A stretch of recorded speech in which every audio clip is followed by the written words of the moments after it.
পরিবেশ আসছে, সম্ভাবনা আসছে। এখন শুধু কোরআনের পক্ষের লোকদের এক হওয়া দরকার।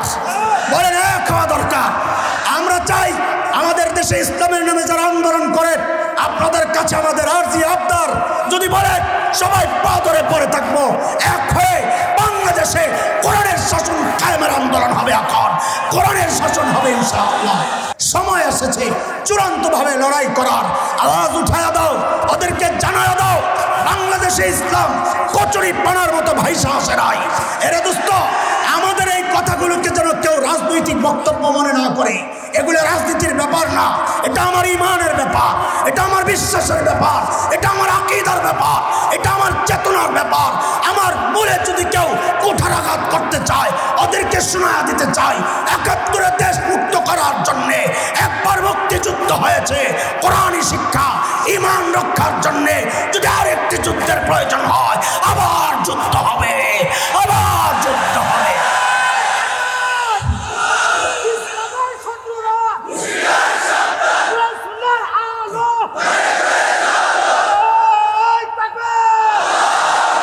কোরআনের পক্ষে আছি তো ইনশাআল্লাহ, উলামায়ে কেরাম ডাক দিলে থাকবো তো ইনশাআল্লাহ। আমাদের শিক্ষা ব্যবস্থাকে নিয়ে মাঝে মধ্যেই শুরু হচ্ছে, চলছে, আগেও চলেছে। আমার সন্তানকে বানরের সন্তান বানানোর চক্রান্ত হয়েছে। উলামায়ে কেরামের প্রতিবাদের মুখে ওরা পিছু হটতে বাধ্য হয়েছে। এদেশে ট্রান্সজেন্ডারের নামে সমকামিতা চালু করার চক্রান্ত হয়েছে। উলামায়ে কেরামের প্রতিবাদের মুখে ওরা পিছু হটতে বাধ্য হয়েছে। নতুন আন্তর্জাতিক চক্রান্ত শুরু হয়েছে। বাংলাদেশে জাতিসংঘের মানবাধিকার অফিস খোলার চক্রান্ত হচ্ছে। আপনাদেরকে জানায় দিতে চাই, ওই অফিস যদি খোলা হয়, দেশের স্বাধীনতা থাকবে না, কৃষ্টি কালচার থাকবে না, ইসলামী তাহজিব তামাদ্দুন থাকবে না। আওয়াজ উঠাইতে হবে। আমরা গরিব দেশ, গরিব আছি ভালো, অত ধনী হওয়ার দরকার নাই, অত স্মার্ট আর আধুনিক বাংলাদেশ দরকার নাই। হাফিজের বাংলাদেশ চাই, শাহজালালের বাংলাদেশ চাই, কারি ইব্রাহিমের বাংলাদেশ চাই, শামসুল হক ফরিদপুরি বাংলাদেশ চাই। এই জায়গা থেকে আমাদেরকে যদি কেউ পিছু হটতে বাধ্য করে, আল্লাহর কসম আরেকটা কারবালা হবে, আরেকটা কারবালা হবে, আরেকটা কারবালা হবে। আল্লাহ তাআলা আমার আর আপনার কাছে জান্নাত বিক্রির প্রস্তাব করছেন। সূরা তাওবা 111 নম্বর আয়াত। ইন্নাল্লাহা আশতারা মিনাল মুমিনিনা আনফুসাহুম ওয়া আমওয়ালাহুম বিআন্না লাহুমুল জান্নাহ। জান্নাত কিনতে রাজি কে কে দেখি তো? আল্লাহু আকবার। তাড়াতাড়ি হাত নামান, তাড়াতাড়ি। মাশাআল্লাহ। জান্নাত যে কিনবেন দেখছেন নি আপনারা? হ্যাঁ, হায় খোদা। ওই জন্যই তো নাস্তিক মুরতাদরা বলে আমরা নাকি অন্ধবিশ্বাসী, যা শুনি তাই বিশ্বাস করি। অন্ধবিশ্বাসী না বুঝে শুনে? তো কেমনি বুঝে শুনে? জান্নাত তো না দেখে কেনার জন্য রেডি হয়ে গেছে। আমি অসুখ করেন আগে বুঝালো। আপনাদের এই এটা তো শিবচর না? শিবচরে মেয়েদেরকে বিয়ে দিলে শ্বশুর বাড়ি দেখার জন্য কে যায়? মেয়ে নিজে যায় না গার্জিয়ান? হ্যাঁ হ্যাঁ, ও তো আপনার মাইয়ারা ভালো। আমগো ঢাকায় মাইয়া দুই রকম। এক মেয়ে হইল মা বাবার বাধ্য সন্তান, ওর সামনে বিয়ের আলাপ হইলে ও লজ্জায় আরেক ঘরে যায়া ছোট অন্য কেউ থাকে, কাজিন বন্টন ভাবি টাবি চাচি খালা মামা, এদেরকে পাঠায়া দেয়। যা আব্বা আম্মারে যায়া বলেন আমার এগুলা শোনার দরকার নাই, দেখার দরকার নাই, ওনাদের দেখাই আমার দেখা। এটা বাধ্য মেয়ের কথা। আর মাইয়া যদি হয় ঢাকার শাহবাগের স্লোগান কন্যা, বিড়িখোর। কি বিড়িখোর? আল্লাহ কি বুঝছস? নি গেছে কি বুঝছস? আমি আল্লাহ কি কইছি? হাক করে তাকাই দিয়েছি। আল্লাহ কি আইলো করতে? আমরা শুনলাম আরেকটা। ওটা কি আল্লাহ কি? ওটা আল্লাহ কি? আর কপাল পড়া। ওগুলোর সামনে যদি বিয়ের আলাপ হয়, ও কি বলবে? আমার আগেরটার কি হবে? ওখানে যদি ব্রেকআপ করতে হয় তো ওইটার আগে যায় দেখতে হইব কোনটা সেরা। আমি যাই খবর লই আর মা একটু আমাকে একটু সময় দিতে হবে, আমি আগে একটু দেখে আসি। আমি আপনি করে জিজ্ঞেস করি আপনারা মা বাবার বাধ্য সন্তান না অবাধ্য সন্তান? তাইলে বুঝেন আল্লাহ আমার বাবা মাকে ডাইরেক্ট দুনিয়ায় না পাঠায়া জান্নাত থেকে কেন ঘুরায় আনছে, যেন কিয়ামত পর্যন্ত নাস্তিক মুরতাদরা বলতে না পারে আমরা যা শুনি অন্ধবিশ্বাসী, যা শুনি তাই বিশ্বাস করি, জান্নাত না দেখেই কেনার জন্য রেডি হয়ে গেছি। আমরা বলি না, আমরা জান্নাত না দেখেই কেনার জন্য রেডি হই নাই, বরং আমরা মা বাবার বাধ্য সন্তান। আমাদের বাবা আদম জান্নাত দেখছেন, আমাদের মা হাওয়া জান্নাত দেখছেন, আমাদের নবী জান্নাত দেখছেন, আমাদের আর দেখার দরকার নাই। শয়তান কয় সর্বনাশ, এই মৌলবী তো বহুত কট্টর। মৌলবী তুমি যত কট্টর হও আমি জানি তোমার দুর্বলতা কোন জায়গায়। বাংলাদেশে দেখবেন এক শ্রেণীর রাজনীতিবিদ সারা জিন্দেগি আলেম ওলামার বিরুদ্ধে, দ্বীন আর শরিয়ার বিরুদ্ধে, কিন্তু দেখবেন নির্বাচন আইলে কিছু মানুষ টুপি টাপি লাগায় পুরো হাসান বসরি, তখনই প্রকাশ পায় রাতে যে 80 রাকাত তাহাজ্জুদ পড়ে, হিজাব টিজাব লাগায় আরাবিয়া বসরিয়া। কেন করে ওরা? ওরা জানে এদেশের মানুষ ধর্মপ্রিয়, দল যেটাই করুক ধর্মকে ওরা সবার উপরে রাখে। এই টুপিরে ওরা শ্রদ্ধা করে, এই তসবিরে ওরা মহাব্বত করে, এই গুণটাকে ওরা জরুরি মনে করে। কাজী ওরা এই দিনদার ইসলাম প্রেমী মানুষগুলোকে ধোঁকা দেওয়ার জন্য নির্বাচনের আগে দিয়া ওই দিনই লেবাসটা লাগায়, ঠিক কিনা? শিখছে হইল শয়তান থেকে। কার থেকে? বলেন না, বলেন না, কার থেকে? শয়তান থেকে। কেন? শয়তান যখন দেখছে সব পদ্ধতি ফেল, আল্লাহ খোদার নাম কইলি তো তোরা কাটিয়ে যাবি, তোরা তো ওই মানুষ। তো শয়তান এবার আল্লাহ খোদার নাম লইয়া পুরা হাসান বসরি হয়ে গেছে। দেখেন কি কয় শয়তানের 4 নম্বর ধোঁকা, ওয়াকাসামাহুমা ইন্নী লাকুমা লামিনান নাসিহিন। আল্লাহর কসম খায়া কয় আমারে ভুল বুঝেন না, আমি আপনাকে হিতাকাঙ্ক্ষী। সুবহানাল্লাহ। আমেরিকা যার বন্ধু হয় আর শত্রু লাগে না। কথা কন, কথা কন, কথা কন। ভারত যার বন্ধু হয় তার আর শত্রু লাগে না। ওই বন্ধু সব পেছন যা আছে ফাটতে থাকে দেশে, নানান ঢুকায়া, দালাল ঢুকায়া, তাদের পদ লেশনকারী, হ্যাঁ, তাদের তেল খাওয়া। আমি তেল বলি, ওই তেল খাইয়েই তো খালি তেল মারে। দেখেন না, কথার মধ্যে তেল, কাজের মধ্যে তেল। মাননীয় প্রধানমন্ত্রী, আপনি এত কাজের এনার্জি কোথায় পান? সারা দুনিয়ার জন্য আপনি উন্নয়নের রোল মডেল। মেরে মা মেরে ভাবে হাসে, কি মজা লাগে। সুবহানাল্লাহ। এই তেল ওখান থেকে সাপ্লাই হয়, এখান থেকে প্রকাশ পায়।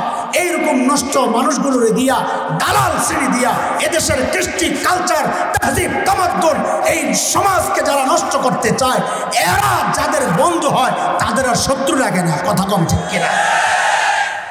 দোস্ত, এই পর্যন্ত বাজার করছি কি? বাজারের আইটেম কি একটু বুঝালাম, তাইলে খাওয়াইতে আপনার সুবিধা হইব। আপনি আশায় থাকবেন বিরিয়ানি, আমি সামনে হাজির করছি ভর্তা আইটেম, তাহলে তো মন খারাপ হইতে পারে। এতক্ষণ বাজার করছি কি? 3টা জিনিস। শয়তানের চূড়ান্ত টার্গেট হচ্ছে বান্দাকে রব থেকে বিচ্ছিন্ন করা, ঠিক আছে? বাজারের আইটেমে 2 নম্বর, তার এই মিশন বাস্তবায়নে কর্মপন্থা হচ্ছে মানুষকে কোরআন থেকে দূরে সরাও।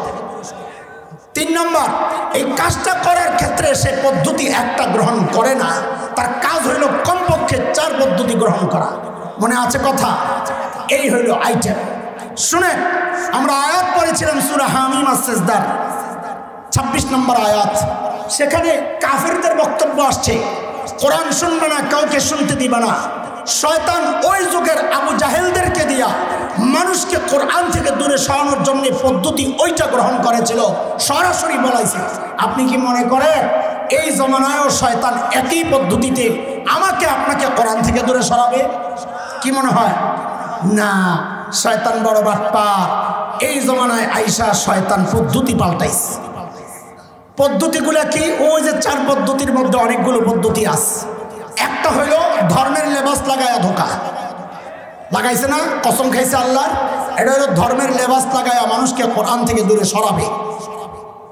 এই সমাজে বহু মানুষ আছে, বিশেষ করে এই শ্রেণীটা যারা আলেমের কাছে দিন শিখে নাই, যাদের উস্তাদ হচ্ছে অধিকাংশে ফদিলাতুল শেখ আল্লামা মুফতি ইন্টারনেট লানাতুল্লাহি আলাইহি, ঠিক আছে না? এরা সহ কিছু মানুষ আমাদের কষ্টে বুকটা ফেটে যায়। আমাদের খুব আপনজন ছিলেন এমন একজন মানুষও হঠাৎ একটা ফতুয়া পাবলিশ করলো, কি অর্থ না বুঝে কোরআন পড়লে কোনো সওয়াব হয় না, বরং কেউ যদি অর্থ না পড়ে, অর্থ না বুঝে কোরআন পড়ে ওয়াজিব তরকের গুনাহ হবে। এই ফতুয়া জারি করে দিল। আমরা বলি এই ফতুয়ার মাধ্যমে দেশের অধিকাংশ মানুষকে কোরআন থেকে দূরে সরানোর একটা চক্রান্ত। আপনারা বুঝবেন না, আপনারা বলবেন হুজুর কেমনে চক্রান্ত হইল, এটা তো কোরআনের সাথে আরো ভালোভাবে লাগানোর ব্যবস্থা, একটু বুঝেন আপনারা। তার আগে আমি বলতে চাই, অর্থ ছাড়া কোরআন পড়লে সওয়াব হয় কি হয় না বলেন? হয়, হয়। একটা হাদিস পড়লেই আমরা বুঝবো। নবী আলাইহিস সালাম বলেন, মান করা হারফান মিন কিতাবিল্লাহ ফালাহুল হাসানাহ ওয়াল হাসানাতু বিআশরি আমসালিহা। আল্লাহু আকবার, চিল্লায়া কোন। আল্লাহর হাবিব বলেন, কেউ যদি কোরআনের একটা অক্ষর পড়ে, কয়টা? আল্লাহ তাআলা তার আমলনামায় নেকি উঠায়া দিবেন 10টা। বলেন অক্ষর একটা, নেকি কয়টা? বলেন অক্ষর একটা, নেকি কয়টা? একই হাদিসের মধ্যে নবী বলেন, হ্যাঁ আমি বলছি না আলিফ লাম মিম একটা অক্ষর, এটা আমি বলি না, বরং আলিফ একটা অক্ষর, হারফুন, লাম হারফুন, মিম হারফুন। তার মানে আলিফ লামের মধ্যে কয়টা অক্ষর? প্রতি অক্ষরে 10টা করে নেকি হইলে আলিফ লাম মিম এর নেকি কয়টা হইল? 3 10 আবার বলেন, বুঝা বলেন, ভালো করে বুঝা বলেন। কেউ যদি পড়ে আলিফ লাম মিম, কয় নেকি? জোরে কন, আরো জোরে, চিল্লায়া কন। বলে চিল্লায়া কি মার্কেট পাওয়া যায়? বনি যায়, চিল্লায়া মার্কেট পাওয়া যায়, একটু পরে টেনে চিল্লায়াও মার্কেট পাওয়া যায়। তবে আজকে একজন গলা বিশেষজ্ঞ মামুন ভাই ওর সাথে ছিলেন, বৈশা বৈশা পরামর্শ দিতেছেন আমাদেরকে যে বেশি চিল্লাইলে ওই গলায় সমস্যা হয়। আমি অনেকে বলি ভাই মামুর লোক, ডাক্তারই বলতেছে তুমি মামুর লোক হইতে যাইও না, এটা আলাদা জিনিস, তুমি ওই চিল্লান দিলে তোমার গলা ছিঁড়ে যাবো না। ডাক্তার বলতেছে, মামুন ভাই হাসে, বসে বসে আমিও হাসি। তো চিল্লাইও মার্কেট পাওয়া যায়, কিন্তু গলার ওই চিল্লানির পাওয়ার থাকতে হবে, এলেমেরও পাওয়ার লাগে। খালি চিল্লাইলে কামাবো না, শুধু চিল্লায় মার্কেট পাওয়া যায় না, ভিতরে জোর লাগে, সিলেন্ড দেওয়ার জিনিস লাগে। হ্যাঁ কি বলেন আপনারা? ভিতরে জিনিস লাগে না, জিনিস ছাড়া চিল্লাইলে কামায় নাকি? কত পাগলাই চিল্লায়। নরসিংদী এক পাগলা আছে, হায়রে হের যে চিল্লানি, মামুলক ফেল। ওই যে বেতন নগরের সিঁড়িতে বয়া বয়া বলছে, আমি এখন খুব ব্যস্ত, মামুলক জেলে, অমুকে জেলে, সব চাপ এসে পড়ছে আমার উপর। তার সিরা পাগল, অনেক পাগল আছে ব্রেন শর্ট, ওটা তার সিরা পাগল। আমি তার সিরা পাগল। কি বলতেছিলাম খেয়াল করে বলেন। চিল্লায়া আলিফ লাম মিম পড়লে কয় নেকি হয়? এখন আপনারা যে বলেন অর্থ না বুঝে পড়লে সওয়াব হয় না, অথচ আমরা এই হাদিস থেকে কি বুঝলাম? আলিফ লাম মিম পড়লে সওয়াব হয়নি? কত হয়? ঠিক আছে, তাইলে আপনি এবার আলিফ লাম মিমের অর্থটা কই আলেন, নাহলে সওয়াব এলো কোত্থেকে? বুঝেন না এই কথা?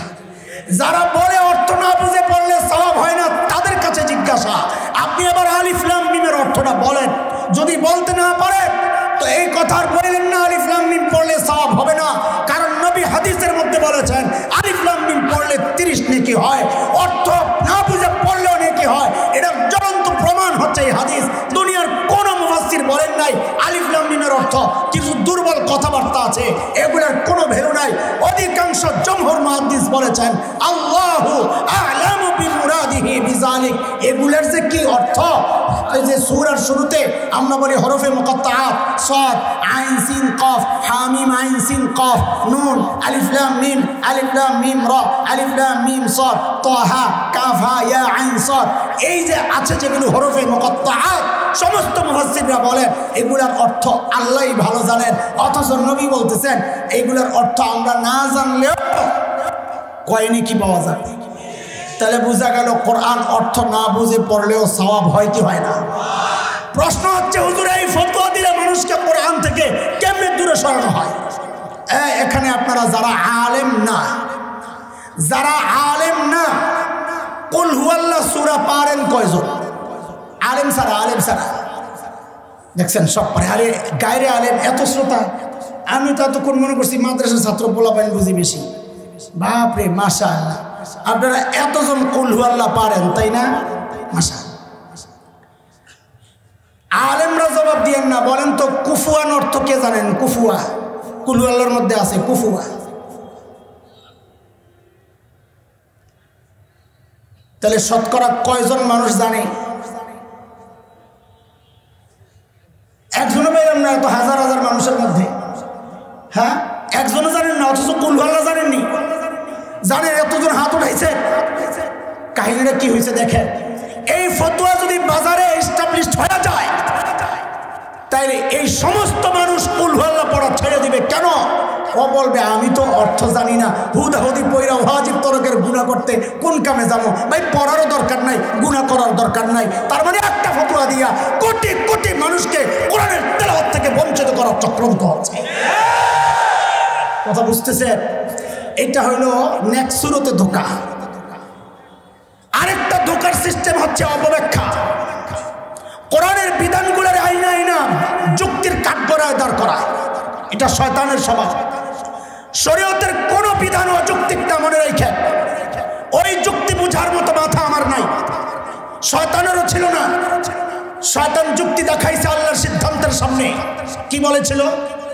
আনা খায়রুম মিন, আমি আদমের থেকে উত্তম। উত্তমকে অনুত্তম অধম সেজদা করবে, কাজে আদম আমাকে সেজদা করবে, আমি কেন আদমকে সেজদা করব? আচ্ছা, তুমি যে উত্তম, দলিল কি? শয়তান দলিল দেয়, খালাকতানি মিন নার ওয়া খালাকতাহু মিন তিন। আদমকে বানাইছেন মাটি দিয়া, আমারে বানাইছেন আগুন দিয়া। আগুন মাটির চেয়ে উত্তম। দেখেন, ওর দলিলটাও যে ভুয়া, ফালতু, এটাও বুঝেন। কেন আগুন উত্তম? বলে আগুনের গতি উপরের দিকে, মাটির গতি। কাজে যেটা নিচের দিকে যায় ওটা অধম, যেটা উপরের দিকে যায় এটা উত্তম। ওরে আইনা আমাদের এই পাঁচচর বাজারের মধ্যে একটা দাড়ি পাল্লা আইনা ওইটা দেখান দরকার যে কোনো কেউ উপরেরটা নিতে চায় না। সমস্ত সদাই যারা কিনে সবাই চায় মালের পাল্লাটা নিচের দিকে থাকুক। বুঝেন না এই কথা? বুঝেন না এই কথা? সবাই কি চায়? নিচের থাকুক না উপরে যায়? কথা কন, কথা কন। নিচে না উপরে? সবাই নিচেরটা নিতে চায়। তুই চাচ্ছ উপরেরটা বলে উত্তম। সবসময় উপরেরটা উত্তম হয় না, কখনো নিচেরটাও উত্তম। কিন্তু তার চেয়ে ভয়ঙ্কর হচ্ছে ও যে বুঝেই নাই বিষয়। আদমকে আল্লাহ বানাইছেন কি দিয়া? কি দিয়া? এই চিন্তাটাও একটু সমস্যা। শয়তানকে বানাইছে কি দিয়ে? আগে এটা কর। কি দিয়া? আগুন দিয়া। বলেন শয়তানকে কি দিয়ে বানাইছে? আচ্ছা, আদমকে যে সেজদা করতে বলছেন আল্লাহ তাআলা ফেরেশতাদেরকে, রূহ দেওয়ার পরে না রূহ দেওয়ার আগে? বুঝেন নাই? আগে কেমনে? ওয়া আল্লামা আদম আল আসমা, আগে সব নাম শিখাইছেন, আলেম বানাইছেন, মর্যাদা দিয়েছেন, দিয়া এরপরে কইছেন সেজদা করে। তাহলে রূহ দেওয়ার আগে সেজদার হুকুম না রূহ দেওয়ার পরে সেজদার হুকুম? হ্যাঁ হ্যাঁ, মানুষের মধ্যে মাটির পুতুলের মধ্যে যখন রূহ আসছে তখন সেটা আর মাটির পুতুল থাকে নাই, তার মধ্যে চারটা মৌলিক পদার্থের অস্তিত্ব চলে আসছে। মানুষের মধ্যে মাটির অস্তিত্ব আছে, মানুষের মধ্যে পানির অস্তিত্ব আছে যে ঘামতেছি, মানুষের মধ্যে আগুনের অস্তিত্ব আছে, মানুষের মধ্যে রূহওয়ালা, মাটির পুতুল না রূহওয়ালা মানুষের মধ্যে বাতাসের অস্তিত্ব আছে। আনাসরে আরবা, চারটা মৌলিক পদার্থের অস্তিত্ব রূহওয়ালা মানুষের মধ্যে আছে। রূহওয়ালা আদমকে সেজদা করতে বলেছেন আল্লাহ।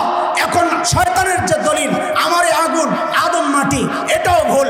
তোমার মধ্যে শুধু আগুন, আর আদমের মধ্যে আগুনও আছে, মাটিও আছে, পানিও আছে, বাতাসও আছে। চারটা উত্তম না একটা? তাহলে শয়তানের দলিলও ছিল। বলেন শয়তানের, বুঝেন নাই কথা? আপনারা বুঝেন নাই? বেশি কঠিন হয়ে যাইতেছে। শয়তানের দলিলও ছিল ভুল। আজকে এই সমাজের মানুষ বিভিন্ন দলিল টলিল দিয়া সাধারণ মানুষকে বিভ্রান্ত কইরাও কোরআনী বিধান থেকে দূরে সরাইতে চায়। আসলে ওদের দলিলগুলোও ভুল। আমরা একটা প্রমাণ আপনাদের সামনে রাখতে চাই। শরীয়তের একটা বিধান আল্লাহ বলেন লিজ্জাকারি মিসলু হাজ্জিল উনসায়াইন। আমার সাথে সাথে আপনারা বলবেন, আমি তর্জমা করতেছি না, বুঝানোর জন্য বলতেছি। আল্লাহ বলেন ছেলে যা পাবে, বলেন সবাই, মেয়ে পাবে অর্ধেক, মেয়ে যা পাবে ছেলে পাবে ডবল। সূরা নিসা 11 আয়াত বলেন, আল্লাহ বলেন কি, ছেলে যা পাবে মেয়ে পাবে, মেয়ে যা পাবে। হায় এখন ওগো মাথা খারাপ, আয়া মানুষে খালি বুঝায় একই বাবার সন্তান ছেলেও মেয়েও না, মেয়ে আরেকজনের, তাহলে ছেলে কেন ডাবল পাবে, মেয়ে কেন সিঙ্গেল পাবে, খালি বুঝায় তো মানুষ খালি তারাইয়া দেয়, তাই না? শরীয়তের বিধান। এখন এরা একটা নতুন সিস্টেম বাড়ি করছে, এক সিস্টেম, শয়তানের সিস্টেমই এটা, ধোকা পুরানটাই কিন্তু প্যাকেটটা পাল্টায়। কি করে? আর আলেমের কাজ হচ্ছে প্যাকেট ছিঁড়ে দেখায় দেওয়া, জিনিস আগেরটাই। এতক্ষণ কতগুলো প্যাকেট ছিঁড়ছি না, আরেকটা প্যাকেট ছিঁড়তেছি, চলে। নতুন এক স্লোগান বানাইছে মানুষকে ধোকা দেওয়ার জন্য, তার নাম হচ্ছে সমান অধিকার। কি কি এইটা বলার পর কিছু কিছু মানুষ আসলেই বিভ্রান্ত হয়ে গেছে। আমার এক মুসল্লি আইসা আমারে কি কয়, হুজুর যাই বলেন এই বিধানটা না কেমন কেমন জানি লাগে। আমি মুখের উপর শ্বাস না ফালাই বলে দিছি, আপনার ইমানটা লইয়াও আমার কেমন কেমন জানি লাগে। ঠিক আছে না কথা? কেন কেন? এটা আমার কথা না, এটা কোরআনের কথা। সূরা আহজাব আয়াত 36 আল্লাহ বলেন, মা কানা লিমুমিনিন ওয়ালা মুমিনাহ ইযা কাদাল্লাহু ওয়া রাসূলুহু আমরা আন ইয়াকুনা লাহুমুল খিয়ারাতু মিন আমরিহিম। আল্লাহ আল্লাহর রাসূলের কোনো সিদ্ধান্ত আসার পর ইমানদারের জন্য কোনো কেমন কেমন লাগে বলার সুযোগ নাই। কথা বলেন ঠিক কিনা? আসলে কি, একই বাবার ছেলে একই বাবার মেয়ে, ভাগ কেন এমন? এটা বুঝার জন্য একটু বুঝেন। আমাদের এই মাদ্রাসা আশরাফুল মাদারিস জামিয়া মোহতামিম সাহেব বোর্ডিং ম্যানেজারের দায়িত্ব দিছে, হুজুর বাজার কত লাগবে আজকে লিস্ট করেন। হ্যাঁ যুবক ভালো করে বুঝ, যেন ধোকায় না পড়স। তো হুজুর হিসাব টিসাব করে কয়, হুজুর 5,000 টাকা লাগবে। কত? হুজুর গন্যা গন্যা 5,000 দিছে। কত দিছে? কি জন্যে? আর সবাই বলা লাগবে কি জন্যে? হুজুরের পিচ্ছি একটা আছে, আব্বু আমি একটু বাজারে যাব। কই যা। এমন দেখে কেমন জানি মোড়ামুড়ি করে।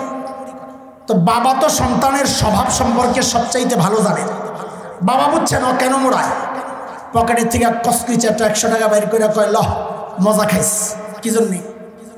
আরে কত দিছে? কি জন্যে? হুজুরে কন, হুজুরে দিছেন কত? কি জন্যে? কথা বলে না। কি জন্যে? বাজার করতে। যেই ওরে 100 টাকা দিছে, ও এমন এক মুড়া মারছে, ইউটার্ন পুরা। কি জানে না, কি জানে না। আরে আশ্চর্য, কবি তো কিছে, আমি 100 নেব না। কত লাগবে? তো আমারে 5,000 দিবা। কত? 5,000 কি জন্যে? হুজুরে দিছ। কারণ হুজুর তো বাজারে যাইব, আমিও তো বাজারে যাবো, সমান অধিকার। কারবারটা দেহ। এখন বলেন আপনারা, এই যে সমান অধিকারের দাবিটা করলো, এই দাবিটা যৌক্তিক না শিশুসুলভ পাগলামি? যৌক্তিক দাবি না পাগলামি? যুক্তির নামে এই পাগলামি ওরা আমাকে আপনাকে সমান অধিকারের নামে গিলাতে চায়। কেন? বুঝে। আল্লাহ ছেলেকে ভাগ দিছেন 2টা। যুবকরা কথা বল, কয়টা? দায়িত্ব দিছেন 4টা। বলে ভাগ কয়টা? দায়িত্ব রাখেন, বুঝাচ্ছি ইনশাআল্লাহ। আল্লাহ মেয়েকে ভাগ দিছেন 1টা। দায়িত্ব আমি যেমনি বলি এমনি বলবেন, 0। উচ্চারণ সহি হয় নাই, 0। এদের কলি যায় যায় অনলাইন, ঠিক করে কবি জোয়ান বলা ভাই। ভাগ কয়টা? দায়িত্ব আরো জোরে, ভাগ কয়টা? দায়িত্ব। ছেলেরে ভাগ দিছেন কয়টা? দায়িত্ব। বুঝে?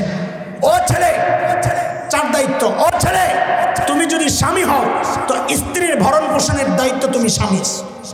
ও ছেলে, তুমি যদি বাবা হও, কন্যার ভরণ পোষণের দায়িত্ব তুমি বাবার। ও ছেলে, তুমি যদি সন্তান হও, মায়ের ভরণ পোষণের দায়িত্ব তুমি সন্তানের। ও ছেলে, তুমি যদি ভাই হও, বোনের ভরণ পোষণের দায়িত্ব তুমি ভাইয়ের। বলেন ভাগ কয়টা? দায়িত্ব কয়টা? ভাগ বেশি না দায়িত্ব বেশি? তাহলে ভাগ আর কম না বেশি? কম না বেশি? এখানে 2 আসলে বেশি না, 2 আসলে। আল্লাহ মেয়েরে ভাগ দিয়েছেন কয়টা?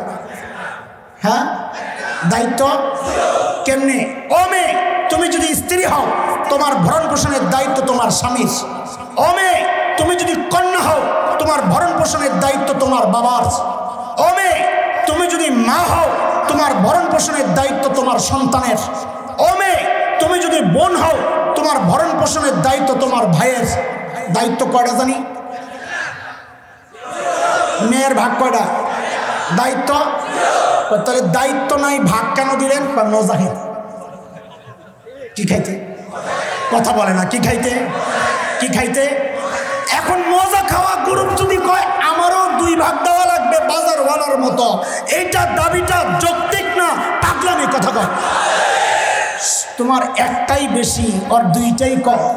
সংখ্যা বেশি হইলেই বেশি ভালো হয় সবসময় তা না। এক মূর্খ বেড়া বহু কষ্ট করে পোলারে স্কুলে পড়াইছে, বহু কষ্ট করে পড়াইতেছে, বেড়ার ঘাম রক্ত পানি হয়ে গেছে। পোলাই তো পরীক্ষা দিছে, রেজাল্ট খুব ভালো, 1 নম্বর হয়েছে। কত কত? বাসায় আসছে, বাপের কাছে খুশি হইয়া যায়, আব্বা আমি পরীক্ষায় 1 নম্বর হয়েছি। কথাটা শুই নাই, লাড়িয়ে লয় এমন নাই। সময় এসেছে চূড়ান্ত ভাবে লড়াই করার। আওয়াজ উঠায়া দাও, ওদেরকে জানায়া দাও বাংলাদেশে ইসলাম কচুরি পানার মতো ভাইসা আসে নাই। এরে দোস্ত, আমাদের এই কথাগুলোকে যেন কেউ রাজনৈতিক বক্তব্য মনে না করে। এগুলো রাজনীতির ব্যাপার না, এটা আমার ইমানের ব্যাপার, এটা আমার বিশ্বাসের ব্যাপার, এটা আমার আকীদার ব্যাপার, এটা আমার চেতনার ব্যাপার। আমার মূলে যদি কেউ কুঠারাঘাত করতে চায়, ওদেরকে শোনায়া দিতে চাই ৭১ দেশ মুক্ত করার জন্যে একবার মুক্তিযুদ্ধ হয়েছে। কোরআনী শিক্ষা ইমান রক্ষার জন্যে যদি আরেকটি যুদ্ধের প্রয়োজন হয়, আবার যুদ্ধ হবে, আবার যুদ্ধ হবে।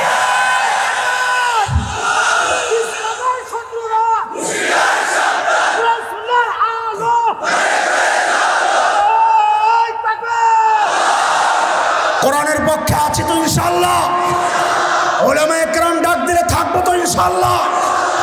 আমাদের শিক্ষা ব্যবস্থাকে নিয়ে মাঝে মধ্যেই শুরু হচ্ছে, চলছে, আগেও চলেছে। আমার সন্তানকে বানরের সন্তান বানানোর চক্রান্ত হয়েছে। উলামায়ে কেরামের প্রতিবাদের মুখে ওরা পিছু হটতে বাধ্য হয়েছে।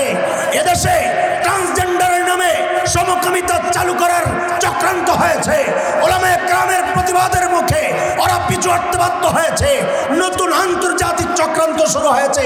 বাংলাদেশে জাতিসংঘের মানবাধিকার অফিস খোলার চক্রান্ত হচ্ছে।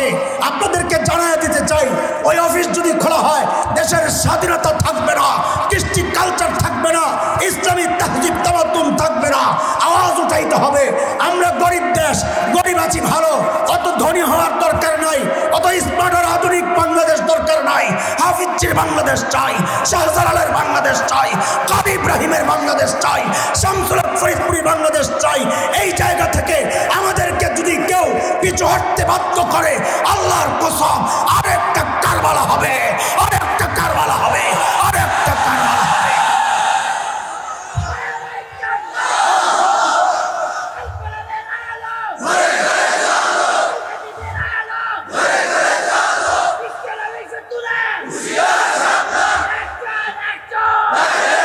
আল্লাহ আমাদেরকে কবুল করেন, আল্লাহ এই দেশকে হেফাজত করেন, আল্লাহ এই দেশে কোরআনী শাসন কায়েম করে দেন। বলেন আমিন। পরিবেশ আসছে, সম্ভাবনা আসছে, এখন শুধু কোরআনের পক্ষের লোকদের এক হওয়া দরকার। বলেন এক হওয়া দরকার। আমরা চাই আমাদের দেশে ইসলামের নামে যারা আন্দোলন করেন, আপনাদের কাছে আমাদের আরজি আবদার, যদি বলেন সবার পা ধরে পড়ে থাকবো, এক হয়ে বাংলাদেশে কোরআনের শাসন কায়েমের আন্দোলন হবে। এখন কোরআনের শাসন হবে ইনশাআল্লাহ। আল্লাহ কবুল করেন, আমিন। ওয়া আখিরু দাওয়ানা আলহামদুলিল্লাহি রাব্বিল আলামিন। আসসালামু আলাইকুম ওয়া রাহমাতুল্লাহি ওয়া বারাকাতুহু।